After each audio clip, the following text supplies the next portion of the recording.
Bonjour à tous et bienvenue dans le nouveau webinaire. Donc aujourd'hui, nous allons continuer ce qu'on a fait depuis le début. Celui qui veut revoir les webinaires, ils vont directement sur notre chaîne YouTube dans la rubrique webinaire et vous pouvez tout retrouver. Après, nous avons bien sûr, c'était même le but, pour vous aider à mieux comprendre le Softy Planning et des fois même à trouver des produits que vous ne connaissiez même pas. Vous pouvez donc les retrouver où je suis en train de pointer là sur l'écran, dans le logiciel Softy Planning.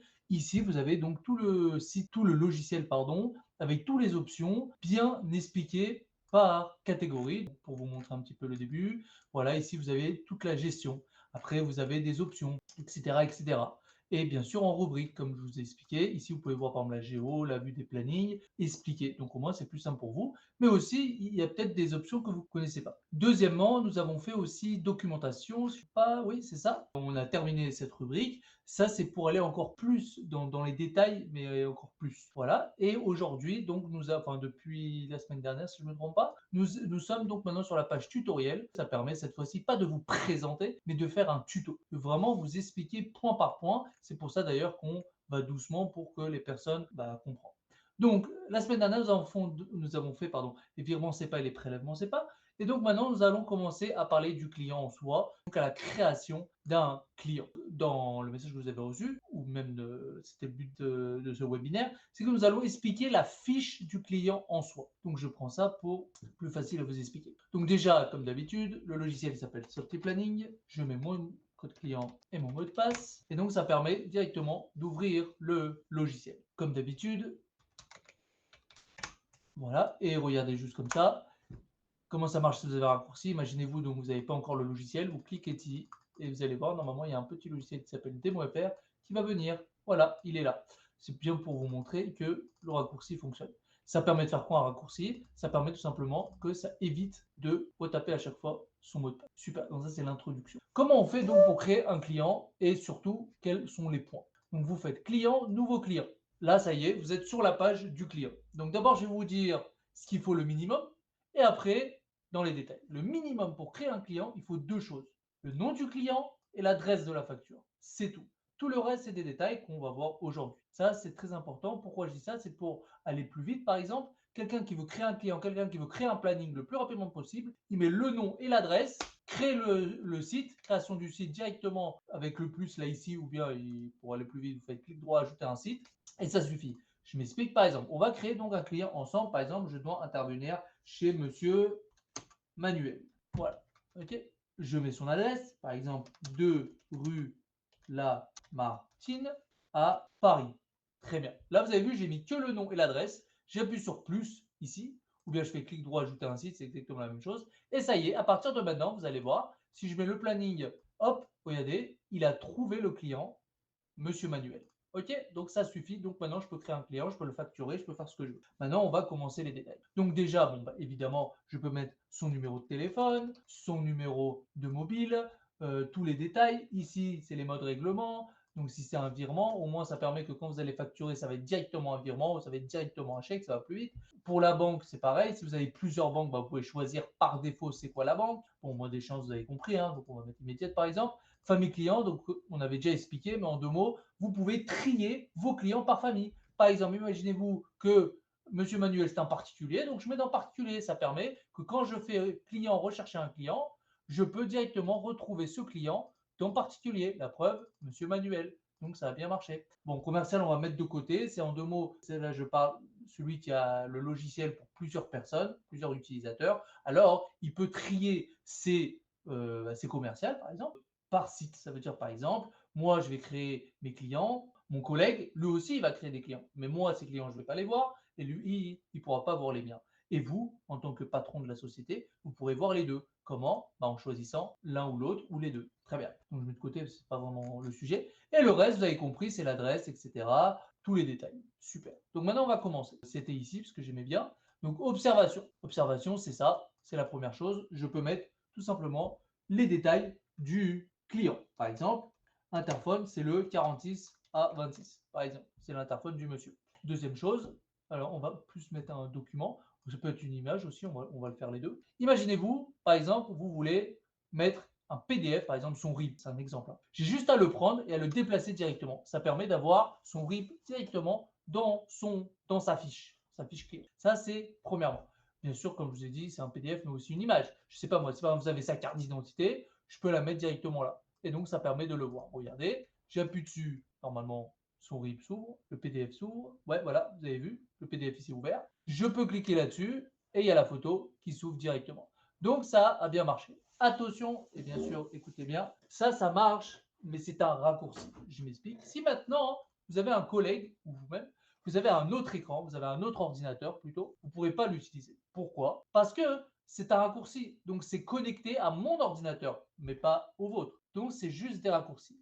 Vous allez me dire, oui, mais si je le mets sur un serveur, pour cela, je ne peux pas vous dire oui tout de suite parce que tout dépend comment est configuré le serveur. C'est pour ça que je dis non, ça ne fonctionne pas sur serveur. Par défaut, on va expliquer ça comme ça. Mais si vous arrivez à ouvrir tous les ports, etc., ça, on va rentrer dans un autre système. Donc ça, je vous laisse voir, enfin vous-même, je vous laisse voir. Et si ça marche, tant mieux pour vous. Mais par défaut, c'est vraiment en local, c'est pour chaque ordinateur. On va faire dans l'ordre. C'est pas très grave. Deuxièmement, facture et règlement. Donc, facture et règlement, voilà d'où ma phrase, est-ce qu'on fait dans l'ordre, mais ça ne me dérange pas. Après, c'est pas grave, on va retourner là-dessus. Donc, facture et règlement, tout simplement, c'est pour retrouver ces factures et pour retrouver ces règlements. Alors, pour vous montrer vite fait, je vais créer une facture. Là.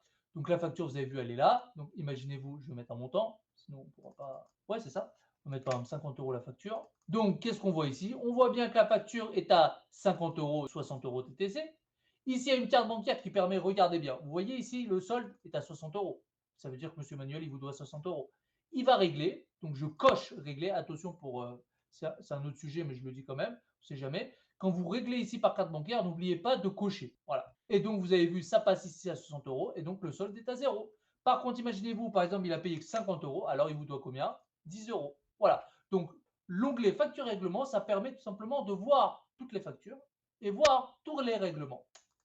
Site. Alors, site, c'est un petit sujet qui est très important pour vous. Non, je voulais faire comme ça, mais c'est pareil. Donc, ça c'est d'accord, vous avez deux vues pour voir, hein, d'accord? C'est pas très grave. Donc, ça permet de faire quoi? Ça permet de créer un site, comme on a expliqué au début. Mais là, c'est un particulier. Donc, dans la logique, il n'y en a qu'un seul. Monsieur Manuel, vous créez un site, comme je l'ai expliqué au départ, et c'est fini. Imaginez-vous maintenant, on va prendre par exemple Foncia. Alors, attendez, que je trouve. Ouais, celui-là, il est parfait. Foncia, par exemple. On va le mettre comme ça, c'est plus sympa. Ou comme ça, c'est pareil, hein, d'accord? C'est un mode affichage. Donc, ici, vous avez, on va le mettre comme ça. Ici, vous avez donc 3 sites. Qu'est-ce que c'est ces sites et ça sert à quoi? Donc, je m'explique tout de suite, c'est l'onglet du site. Le client, vous avez compris que c'est Foncia. Donc, le Foncia, c'est le client. Mais Foncia, il a quoi? Il a plusieurs immeubles. Donc, voilà pourquoi on a créé l'onglet site. Donc, je m'explique. Demain, vous avez un client qui s'appelle Foncia. Et donc, maintenant, il faudra intervenir sur tous ces immeubles. Vous créez plusieurs sites. 1, 2, 3. Pour bien vous montrer, je vais en créer un quatrième. Pour qu'après, vous compreniez comment on marche. Parce que c'est un tuto. Donc, maintenant, vous avez un quatrième. Foncia vous appelle et vous dit, ça y est, vous devez intervenir maintenant pour un quatrième site. Vous appuyez sur plus, comme au départ. Ici, plus, ou faire clic droit, ajouter un site. Donc là, par défaut, il va se mettre en Foncia parce qu'il ne le connaît pas. Il met Foncia ici. Libellé site, donc là, je mets par exemple 2 rue Lamartine. Voilà. Je ne me rappelle plus, j'avais mis quoi, mais par exemple, voilà. Je rafraîchis. Et là, voilà. Le site est devenu 2 rue Lamartine. Et donc, ça permet que le client, c'est Foncia. Et tous mes immeubles où je dois intervenir, c'est 2 rue Lamartine. Donc, quand je vais créer mon planning, bien sûr, il ne faudra pas que j'écris planning. Je mets 2 rue Lamartine, donc là, je le retrouve. Mais bien sûr, le 2 rue Lamartine est attaché à Foncia. Et donc, quand je vais créer le client, quand je vais créer, pardon, ma facture, il y aura écrit C2 rue Lamartine, mais c'est rattaché à Foncia. Et donc, quand je vais lui envoyer un mail, alors là, toute la question, c'est la prochaine étape. Qu'est-ce que je fais? Est-ce que je fais une facture seule et donc j'envoie la facture à Foncia? Ou bien je fais 4 factures? Pour cela, vous avez vu ici, vous avez des lettres. A, B, C, A. Là, concrètement, qu'est-ce qui se passe? Ici, j'ai 2 A. Ici, j'ai B et C. C'est normal parce que par défaut, c'est A. Après, c'est à vous de changer. Donc là, dans la logique, quand je vais facturer, qu'est-ce qui va se passer? Il y aura 3 factures. A, ils vont être ensemble. B, il va être tout seul. C, il va être tout seul. Si je mets, pour vous comprendre, si je mets D ici, alors là, j'aurai plus de 3 factures. J'en aurai 4. A, B, C, D. Parce que je les ai séparés. Et donc, ça permet de facturer 4 sites séparément. Si maintenant je veux une seule facture pour Foncia, pas de problème. Les 4, vous mettez A. Alors, pour bien vous montrer où c'est, quand j'ouvre sur le site, ici à droite, vous avez groupe de facturation. J'ai juste à mettre la lettre. Alors, imaginez-vous que vous avez plus que Z. Alors, au pire, vous pouvez créer AA, AB, ABC, ou bien, je pouvais dire carrément mettre des chiffres. 1, 2, 3, 4, 5. Ce n'est pas forcément des lettres. Voilà. juste pour info. Donc voilà l'onglet site. L'onglet site, ça permet de créer tous les sites pour le client. Si c'est un particulier, bon, vous en créez un. Si maintenant, après si demain le particulier a 2 sites, tant mieux, vous en créez 2. Mais si le client a plusieurs sites, par exemple, ça peut marcher aussi pour une banque, par exemple. Je vais juste voir, Crédit Agricole, voilà. Par exemple, Crédit Agricole, c'est une banque. Et là, vous avez vu, il y a tous les sites où on doit intervenir. Donc le client, c'est Crédit Agricole et les sites sont là. Vous avez vu ici, tout est à A. Donc là, il y aura combien de factures? 4 factures. Toutes les factures ici vont être ensemble. Toutes les factures ici vont être ensemble. Et celle-là, elle sera tout seule. Et celle-là, elle sera tout seule. Ça fait 4 factures. Parce qu'ils ont été triés comme ça. Très bien. Donc ça, c'est l'onglet site. Parfait. Je pense qu'on est à devis.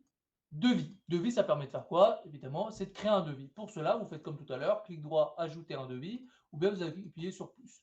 Là, on va vous demander est-ce que vous voulez l'ouvrir. Vous dites oui. Là, qu'est-ce qu'il faut faire? Il faut tout simplement mettre les prestations et mon devis est créé. C'est très rapide. Comment maintenant je peux mettre mes prestations? Par exemple, je mets nettoyage. Comment lui, il trouve nettoyage qui coûte 150 euros, par exemple? Pour cela, alors je vais faire une petite parenthèse, mais je suis obligé. Je vais dans prestations. Ici, je crée ma prestation et de là, le devis peut être créé grâce aux prestations qu'on a créées au préalable. Donc là, je vais vous montrer vite fait. Clic droit, nouvelle prestation. Clic droit, voir la prestation. Je mets ma prestation. Par exemple, il faut que j'essaye de créer une nouvelle. Par exemple, réparation. Je ne crois pas qu'on l'a créé. Voiture. Ouais, par exemple. Okay. Voilà, pour le coup, on peut le laisser comme ça. Voilà, sachez que vous avez des images ici. Alors, vraiment, je fais une très belle parenthèse. Au moins, vous comprenez bien. Donc, je télécharge mon image. Si vous avez des images à vous, tant mieux. Vous choisissez l'image qui est là. Parfait. Donc là, je rouvre le devis. Et là, vous allez voir. Donc là, premièrement, j'avais le nettoyage tout à l'heure. Là, dans la logique, si je mets réparation, ouais, voilà, j'avais mis un accent. Réparation de voiture. Et là, il vous le sort. Vous me dire, oui, mais regardez, c'est zéro. Oui, c'est normal. Parce que malheureusement, je n'ai pas fait exprès. Je n'ai pas mis un montant. Donc maintenant, on va mettre le montant qui est de 100 euros, par exemple. Donc là, je supprime. Je fais exprès pour être sûr, je rafraîchis. Hein. Donc je quitte. Je remets réparation. 1, 2, 3. Et voilà, 100 euros. Donc 120 TTC. Donc ça a bien marché.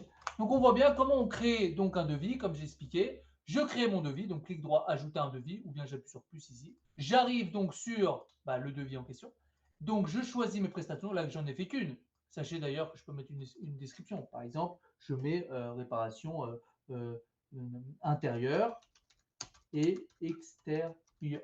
Là, je l'ai mis manuellement, bien sûr. Dans table de référence paramètres, si je mets intérieur-extérieur, il va le ressortir, hein, évidemment. Regardez, hop, hop, là je vais la supprimer. Alors regardez, je pense pas qu'il faut quitter, hein, mais je le fais au moins, on est tranquille. Je mets réparation. Il y aura écrit donc 100, 120, description intérieur-extérieur. Et voilà, on voit bien. Donc tout va bien. Après, je peux aussi rajouter autre chose si vous voulez. Par exemple, non, pour bien vous montrer qu'on peut en faire deux. Nettoyage voiture. Par exemple, voilà, j'ai celle-là aussi. Pourquoi? Par exemple, c'est pour un nettoyage du bus. Voilà. Et là, je l'ai rajouté après. Très bien. Donc là, j'ai deux prestations. Je choisis mon devis. Est-ce que je veux sur une page ou deux pages? On va mettre une, ça suffit. On peut mettre deux, il n'y a pas de problème. Là, le devis il sort. Donc là, après, je peux faire plus joliment. Alors, pour vous expliquer. Vous voyez ce texte ici. Alors, vous allez me dire, là, on parle de devis. C'est vrai, mais bon, je suis un peu obligé de le dire. Mais en deux mots, pour le devis, il est ici. Donc là, je mets table de référence prestation. Donc, comment on fait donc pour les textes?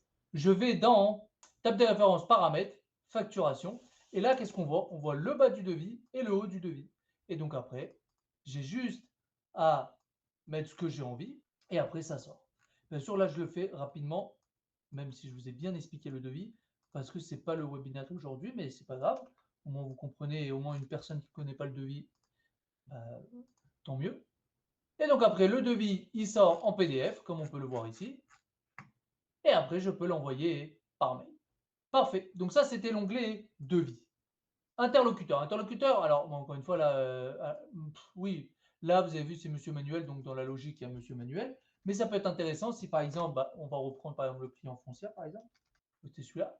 Dans l'interlocuteur ici, il n'y a personne, mais par exemple, ici, vous pouvez écrire toutes les personnes qui sont dans Foncia. Par exemple, il y avait Monsieur David. Okay, que Monsieur David, c'était qui? C'était donc le directeur. Après, vous avez aussi Monsieur Manuel, hein, n'importe. Manuel, lui, c'est qui? C'est le marketing, par exemple. Voilà, etc., etc. D'ailleurs, même maintenant, parce que je viens de voir ici, Monsieur Manuel, par exemple, ça peut être le père. Et après, j'ai aussi David, qui est donc le fils, par exemple, si c'est du particulier. par exemple. Très bien. Donc ça, c'est les interlocuteurs. Et donc, ça permet de faire quoi? Ça permet de mettre son 06, peu importe, le 06 à lui, et voilà, et mettre aussi son mail. Par exemple, david@gmail.com et manuel@gmail.com. Parfait. Très bien. Donc ça, c'est les interlocuteurs. Destinataire facture. Alors, destinataire facture, ça permet de faire quoi? C'est un petit peu le site. Vous vous rappelez tout à l'heure dans Foncia, j'ai expliqué qu'on peut avoir plusieurs sites. Ok? Donc, on a expliqué un petit peu pour vous débriefer un petit peu. On a expliqué que on peut créer autant de sites qu'on veut, comme on peut voir là, il y en a 4. Et on peut les séparer. Donc là, quand je vais facturer, j'aurai 4 factures. Ma question sur la facture, elle va aller où? Alors à la base, elle va directement au client. Mais non, moi je ne veux pas au client. Je veux 4 différents. Pour cela, c'est dans l'onglet destinataire facture. Et au lieu de mettre qu'un seul mail pour tout le monde, il faut en mettre 4. Pour le A, pour le B, pour le C et pour le D. Je m'explique. Ah là voilà, on les avait déjà fait.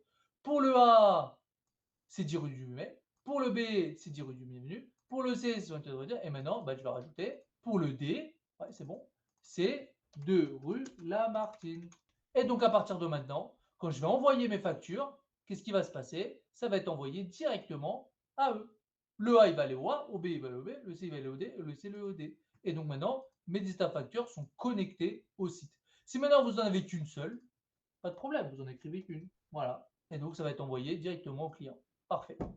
Autre info, c'est vraiment les autres infos pour votre client. Je m'explique, vous pouvez mettre le numéro de CIBET, de TODA, IBAN, BIC. Ça sert à quoi? Ça sert pour leur facture et règlement. Vous avez vu ici, il n'y a pas de référence, il n'y a pas d'IBAN, il n'y a pas de BIC. Pourquoi? Parce que je ne les avais pas saisis. Mais si par contre, je mets ici mes BIC, CA, 1, 2, 3, 4, voilà. Bon, ça, il n'y a pas besoin, mais bon. Et bien là, bon, bien sûr, avec une vraie facture, bien sûr. Quand je vais ici mettre la référence remise, par exemple, octobre. Ah, mais attends, mais pour ça, tiens, monsieur Manuel est là. Octobre, je facture la 12, par exemple. Ouais, c'est bon. Voilà. Donc ça, je peux enlever. Je vois bien l'IBAN et le B qui est sorti. D'accord? Quand je fais un vrai règlement. Pas manuel, mais un vrai règlement depuis facture. Très bien. Bon, après, je peux aussi mettre le compte client et le compte tiers. Ça, vous savez ce qui c'est par rapport au comptable. Donc, si vous me dire c'est quoi les chiffres. Alors, le 411, il sort tout seul. Par contre, le reste, pareil pour la carte. Tout ça, je vous laisse voir avec votre comptable. Et pareil pour la carte bancaire, bon, ça n'avait pas besoin, vous avez compris. Très bien. Qu'est-ce que c'est Password Web? Password Web, c'est pour avoir le planning web. Je m'explique c'est quoi le planning web. Par exemple, si je crée un planning, donc là, je vais en créer un, ok, pour le site. Là, je vais en créer une intervention. On est en février. Nouvelle intervention. Pour Margot Alberto, moi, ça me va très bien. Donc, je retourne dans mon onglet client. Voilà. Je mets par exemple, c'est manuel. Ok, c'est pas grave. Je vais sortir option planning web, donc le planning du client. Ouais, c'est ça. 2, 8, 3, 6, 3, 3. Et donc, tout va bien. Parfait. Vous avez vu, Monsieur Manuel, il est là. Ça, c'est le site. Hein. Voilà, là j'ai pas fait le. Ça, c'est le client, on a dit. Et voilà, le 12, c'est aujourd'hui. Vous avez une prestation. OK? Qu'est-ce que c'est le deuxième pour le site? En fait, c'est si maintenant je fais dans le site. Donc là, bon, bah, c'est la même chose hein, dans le site. Je vais aller dans autre info. Ici, bah, je pense pas que je peux mettre le même. Ou peut-être. On va tester. Hein. Parfait. Et voilà, je la vois. Donc en fait, je m'explique ça sert à quoi. Le premier planning, c'est pour voir tous les sites. Donc là, bon, j'en ai qu'un, donc c'est trop facile. Donc, attendez, je vais en créer un autre pour le site. Ici, je vais mettre par exemple Manuel Lyon. Après, j'explique, hein, j'enregistre et je vous explique. Parfait.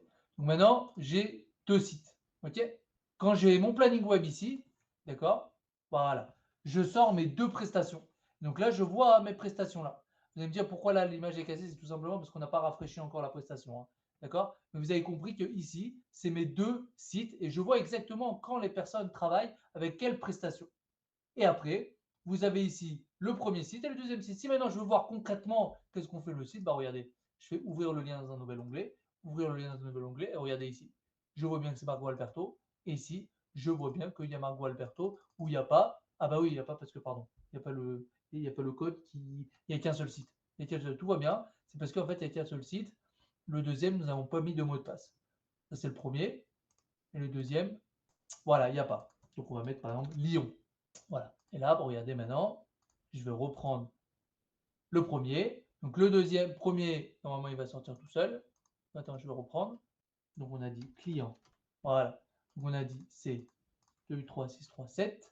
Le mot de passe, c'est Voilà, donc là, j'ai mes deux sites où je vois bien qu'il y a les deux. Maintenant, si je veux voir encore plus de détails, je vais chercher le premier et je vais chercher le deuxième. Là, je vois bien Bargo Alberto et le deuxième Bargo Alberto. Voilà, les deux marchent, celui de Lyon et celui de Manuel. Voilà, ça c'est le planning web. Et en plus, c'est bien, c'est en option, je vous ai même expliqué le planning web site. Et courrier, qu'est-ce que c'est courrier? Alors, juste avant d'aller dans courrier, je retourne dans facture et règlement. Ici, donc on va mettre par exemple, il y a 50 euros. Donc, c'est pas réglé. Il manque 10 euros. On est bien d'accord. Ici, bah, sinon, ça ne va pas marcher. Hein. Je vais mettre par exemple 2024 ou 2025. Ça devrait marcher dans le 2025. C'est quoi les courriers? Alors, les courriers, à la base, vous avez trois courriers. Relance de niveau 1, relance de niveau 2, relance de niveau 3. Si vous êtes dans le service à la personne, vous avez même un quatrième qui s'appelle attestation fiscale.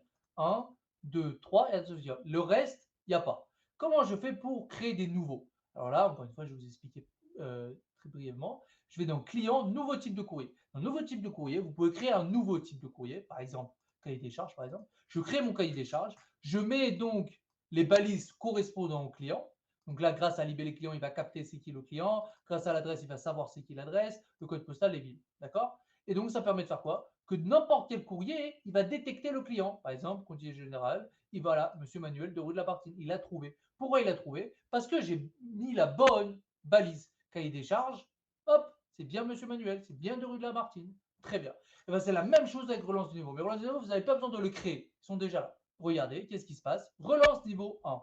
Madame, monsieur, regardez les factures qui manquent. Vous allez me dire pourquoi là ça ne marche pas, c'est tout à fait normal parce que je vais mettre 2027, parce que j'ai mis pour le montant, mais je n'ai pas mis pour la date. Sinon, maximum, je vous montrerai, ok, je vais vous montrer avec un autre parce que là, vous avez compris que ça ne peut pas marcher. Vu, alors, dernière tentative, sinon je vous montre un ancien client. Là, vous allez me dire c'est normal, ça ne marche pas parce que faut pas oublier que c'est aujourd'hui que j'ai fait la facture. Ok, dernière chance. Ok, la dernière chance, je vais vous montrer le client de Richard. Par exemple, pour le Richard, regardez pour le client, je vais dans courrier, relance de niveau 1 et regardez, hop, je vois bien les deux factures qui ont été pas bon. 31 juillet 2025, 30 juin 2025, 405 euros, 62 euros. On voit bien les deux factures qui n'ont pas été réglées. Et je vous montre, effectivement, 62 405, 31 30 juin, 468,7 euros. Regardez ici. 468,7 euros. Donc, on voit bien que le reste du niveau 1 a marché. Pareil pour le 2, pareil pour le 3. Voilà, avec l'aide recommandée, 405, 62. Si maintenant, demain, vous voulez changer, faites très attention. Quand vous êtes dans le rechercher type de courrier, surtout touchez pas à la balise. Si vous touchez à cette balise, plus rien ne marche. C'est pour ça que je vous aurais déconseillé de toucher. Si vraiment vous avez besoin, appelez-moi et on essaye de voir ça ensemble. Dernière chose, et après c'est fini, attestation fiscale. Attestation fiscale, ça c'est évidemment, j'ai bien fait de prendre Richard parce que dans l'autre ça n'aurait pas marché non plus parce qu'on venait de le créer. Donc Monsieur Richard, lui, pour mon attestation fiscale, vous avez vu, ça marche bien. Combien on vous donne, combien l'attestation fiscale il a? 1061,15 euros avec tout tout le travail, quoi, paquet Jeanne, Avril Carole, pour 9 heures et pour 1 heure. Comment il a trouvé ça? 1061,15. Qu'est-ce qui a marqué ici? 1560 plus le reste, ça fait évidemment 1061,15. Donc c'est bien le total versé en 2025. Je m'explique en 2025. Hein. Ça, c'est pour ça que ça ne fonctionne pas. 405 plus 62. D'accord? Donc ça a bien fonctionné. Ouais, très bien. Donc ça, c'est l'attestation fiscale. Donc au moins, si une personne a besoin de faire l'attestation fiscale pour le service à la personne, pareil, il va dans courrier, attestation fiscale. Très bien. Donc maintenant, pour faire un petit résumé très rapide, quand je crée un nouveau client, le minimum, d'abord je vais vous dire, Monsieur David, par exemple, je mets le nom et l'adresse, 8 rue Cours Émile Zola, ça va dire, je vais enlever le cours, c'est soit une rue, soit une cour. Voilà. Je mets par exemple, voilà, et j'appuie sur plus. Et c'est fini. Donc ça, c'est le minimum. Le minimum, c'est que je crée mon client, libère les clients, l'adresse, et plus pour créer le site. Et après, c'est fini, c'est bon, mon client était fini. Si je veux aller plus loin, je peux mettre les numéros de téléphone, je peux mettre son mail. OK? Donc ça, c'est la partie de gauche. Maintenant, par rapport à la partie d'aujourd'hui, c'est tous ces onglets. Très rapidement, observation, c'est pour mettre une observation. Par exemple, je mets l'interphone. OK? Par exemple. Je peux mettre aussi des raccourcis, une photo, je peux mettre un document. Attention, c'est un raccourci, ce n'est pas sur un serveur. Donc, il faut être sur l'ordinateur soi-même. Facture règlement, c'est pour voir ses factures. Par exemple, si je crée une facture, je vois ma facture. Je peux voir mes factures, je peux voir les règlements, je peux voir s'ils ont été réglés ou pas. C'est vraiment la partie facture et règlement. Site, donc là, comme j'ai expliqué tout à l'heure, je peux créer autant de sites que je veux. Ça permet que si demain j'ai un client et j'ai plusieurs sites, je peux gérer ici mes plannings par site, mes factures par site, je peux envoyer par site ou au client directement. Devis, c'est la même chose. Je peux créer autant de devis que je veux et ça permet tout simplement de créer mon devis. Donc, où je retrouve mes devis directement sur l'onglet devis. Interlocuteur, ça permet de dire qui sont chez le client. Donc, évidemment, il y a Monsieur David, mais par exemple, Monsieur David, je suis dans un particulier, d'accord? Donc, c'est David, le particulier. Donc, c'est qui David? C'est par exemple, c'est le père, ok? Donc, son numéro de téléphone, c'est celui-là dans la logique. Son mail, c'est celui-là s'il y en a. Mais si demain, maintenant, je vois une autre personne qui s'appelle Michel, c'est qui Michel? C'est par exemple le fils, et ben, je peux mettre ici, c'est Michel. Et donc, il aura un autre numéro. Ok, voilà, avec bien sûr une adresse mail. Bien sûr, je ne suis pas obligé de tout mettre, mais ça permet de mettre les adresses mail. Alors là, bien sûr, je parle en tant que particulier. D'ailleurs, famille client ici, je ne vous ai pas expliqué, mais je peux dire que c'est un particulier. Ça permet que quand je recherche mon client, je peux rechercher dans la famille particulier. Par contre, si maintenant demain c'est des vrais clients, par exemple c'est Foncia, c'est une caisse d'épargne, je pourrais mettre la même chose. Et ici, je dis que c'est le directeur d'achat, c'est le directeur, c'est l'assistance de direction, etc., etc. Des data factures, ça permet de faire quoi? Ça permet que moi, vous avez vu ici, j'ai créé 3 factures. Là, mes 3 factures ont un seul groupe. Donc, tout va bien. La facture va être envoyée à un seul mail. Mais si vous voulez, par exemple, envoyer sur 3 mails différents, alors pour cela, vous devez mettre ici A, le deuxième B, le troisième C, B, parfait, parfait. Et donc, ça permet de faire quoi? Que quand je vais facturer, ça va facturer 3 factures différentes. Et je pourrais envoyer, oui, je sais, c'est normal. Voilà. Ici, oui, oui, c'est normal. Et là, ici, B, ici, C, maintenant, j'aurai plus l'erreur. Voilà. Donc là, voilà. Ici, bon, bah, évidemment, je vais mettre .com. Voilà. Et donc après, ici, quand je vais envoyer aux factures, ça va plus envoyer à un seul, mais ça va envoyer aux 3 directement. Ah, c'est pas bon, par exemple. C'est moi-même. Elle est magnifique. Et donc maintenant, qu'est-ce qui se passe? Mes 3 sites, d'accord, ils sont connectés à mes 3 mails. Donc maintenant, quand je vais envoyer une facture, ça va envoyer aux 3 mails différents. Autre info, ça permet de mettre, premièrement, les autres infos, l'IBAN, le BIC, ça permet que quand vous êtes un règlement, il y aura l'IBAN et BIC qui va sortir directement. Et donc pour le prélèvement, ça va aller plus vite. Ici, j'ai le compte tiers, ça permet de connecter à mon logiciel de compta. Pour ça, je vous demande d'aller voir votre compta pour mettre le bon chiffre. Après, on peut mettre la carte bancaire, password comme j'ai expliqué tout à l'heure. Puis en deux mots, grâce que je vais mettre un code ici, ça permet que quand, bon là on ne pourra pas voir, mais ça permet que je peux voir le planning. Regardez, je suis dessus, profitez. Là, j'ai le planning du client ou le planning du site, comme j'ai expliqué tout à l'heure. Et donc, je peux voir le planning du client directement ou le planning du site. Courrier, ça permet de faire des relances. Je m'explique. Quand, par exemple, les factures ne sont pas bons, d'accord, ici, je peux voir directement les relances pour vous montrer très rapidement. Par exemple, on va prendre Richard, au moins je suis sûr qu'il est bon. Ici, courrier, relance de niveau. Qu'est-ce que je vois? Je vois mes 2 factures qui ne sont pas bons. Et donc, j'ai 468 € de problème. Regardez, 468,07 €, ils sont là. Et pour en 2025, j'en ai bien 2. 405,62, 405,62. Donc, la relance de niveau a bien marché. Dernier point, attestation fiscale. Attestation fiscale, ça permet, pour le service à la personne, j'ai bien dit, il a ce courrier-là qui permet tout simplement de faire l'attestation fiscale directement. L'attestation fiscale d'année 2025, c'est un montant de 1060,15 €. Comment il sait? Parce que le logiciel a bien géré les factures. Voilà. Donc, nous avons terminé la fiche du client. J'ai donné tous les détails. J'ai même donné plus que les détails parce que, par exemple, je vous ai bien expliqué c'est quoi les devis, par exemple, ou d'autres paramètres. Tant mieux. Et donc, grâce à ça, vous avez très, très bien compris la fiche du client. Pour la semaine prochaine, donc, nous allons continuer sur cette base de tutoriel. Je vous invite donc à nous retrouver la semaine prochaine. Et sur ce, je voulais vous dire une très belle journée à vous, un très bon week-end et à la semaine prochaine.